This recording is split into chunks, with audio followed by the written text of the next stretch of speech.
The world of Virelon hung like a sapphire in the black sea of the Outer Rim, a tranquil human colony, proud and defenseless. It wasn't strategic, it wasn't armed, it was simply home. And that was precisely why the Tyrell Dominion chose it. Their high strategos had called it a demonstration of dominance. The humans, he said, had grown too bold, too arrogant, expanding into space as if they belonged among the stars. He wanted to remind them that they did not. So, on the 12th rotation of the 5th solar cycle, a fleet of Tyrell warships entered orbit over Virelon, not to negotiate, not to warn, but to burn. Their plasma bombardment began with clinical precision. Cities became molten glass. Oceans boiled under the assault. Children running through the golden fields of Kirin. Province were vaporized before they even saw the sky turn. Red, the humans' last broadcast, a plea for peace, was laughed at on Tyrell command channels. The Tyrell commander, drenched in the amber light of his ship's control deck, watched the colony burn. His subordinates stood behind him in reverent silence, as if witnessing art.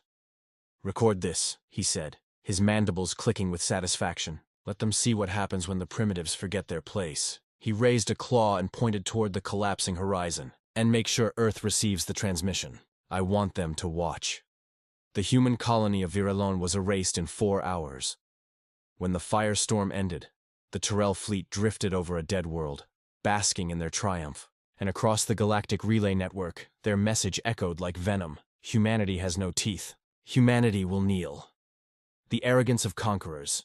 For weeks, the galaxy's political forums buzzed with the Tyrell's boast. The Federated Trade Council turned its eyes away. The Valoran Alliance shrugged. Why risk their fleets over a human backwater? In the halls of the Dominion, Tyrell officers toasted to discipline restored. They believed Earth would grieve, then fall silent.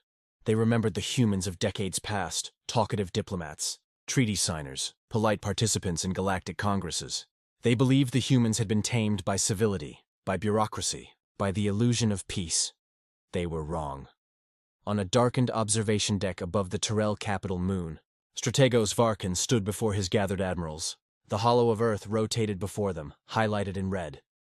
"Do you truly believe they will strike back?" one asked, his tone mocking. "They are scattered. Their fleets are slow. Their ships are sentimental relics." Varkin's mandibles curved in amusement. "Even if they try," he said, "we will crush them before they reach Dominion space. The humans are emotional, yes, but emotion fades. Fear lasts longer." He didn't know that at that very moment, humanity's fear had already transformed into something else. Something far older. Something that burned hotter than fear ever could. The day Earth went silent, Dominion's intelligence networks noticed it first, then dismissed it as irrelevant. Human transmissions across the known sectors stopped. Every signal, every channel, every diplomatic frequency, gone dark. The Galactic Council sent inquiries. No answer. Earth's trade partners pinged their relay stations. No reply. The silence spread like a shadow across the stars. It was the quiet of a species holding its breath. In the void above Mars, the UNS Retribution, Earth's largest dreadnought, powered up its main drive. Beneath the oceans of Europa, the long-forgotten orbital dry docks stirred to life for the first time in centuries.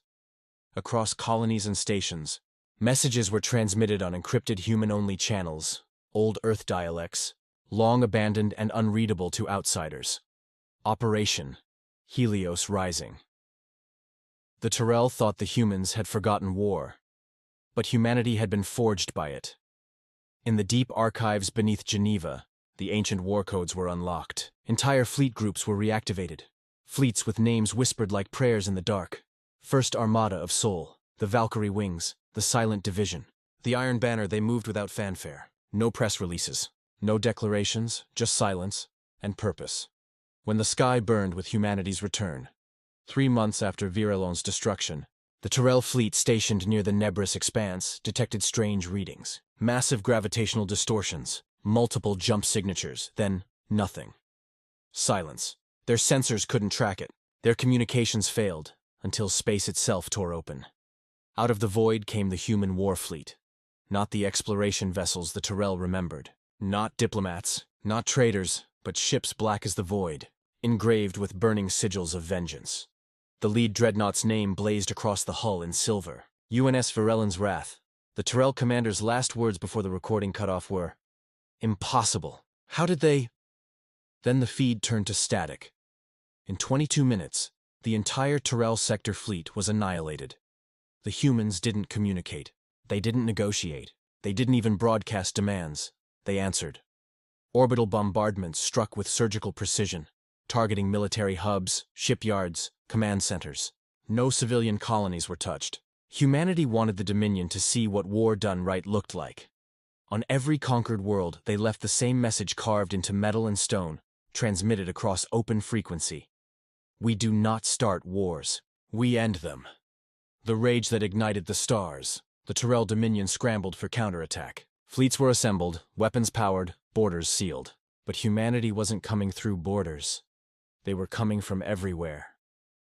Human stealth ships emerged from the gravity wells of dead moons, from beneath the gas giants, from ancient mines forgotten for centuries. They had mapped the Dominion's empire long ago, just in case. Every planet that celebrated Virelon's destruction was now under siege. On the Tyrell homeworld, the great skies of Cathra turned red as human ships blotted out the sun.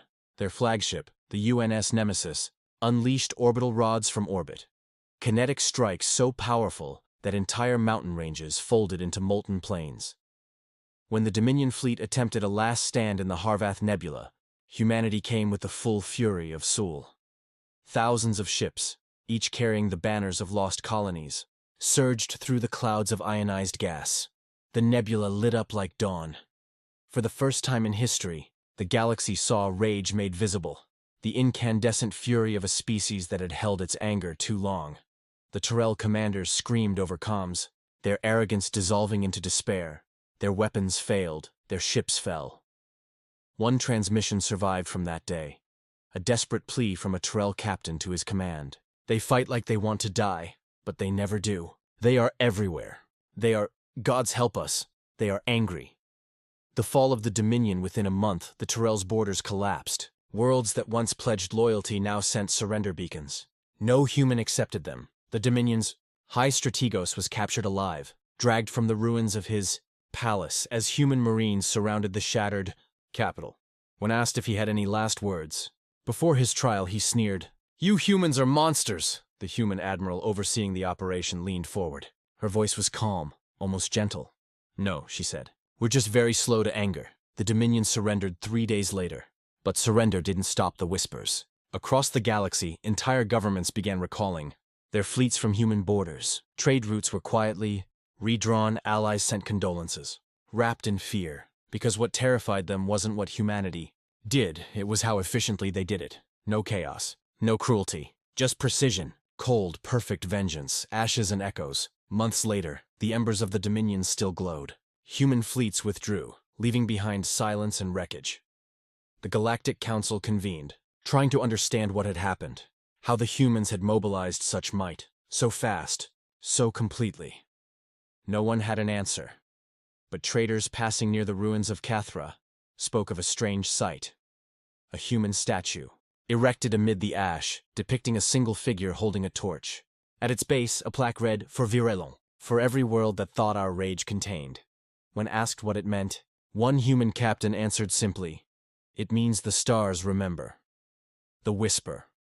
Across the galaxy centuries later, the story of Virelon became legend.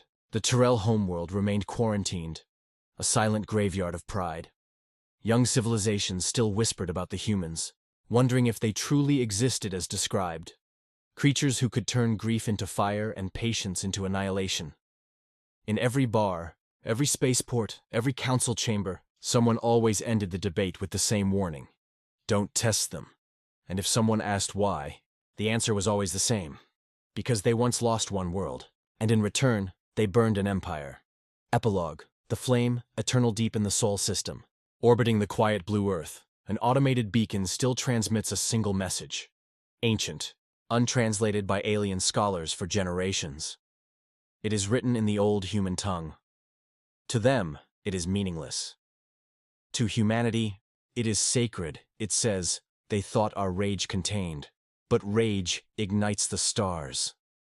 And somewhere beyond the rim, in the darkness between galaxies, another human fleet prepares, silent, patient, watching, because humanity does not forget. And they never truly stop burning.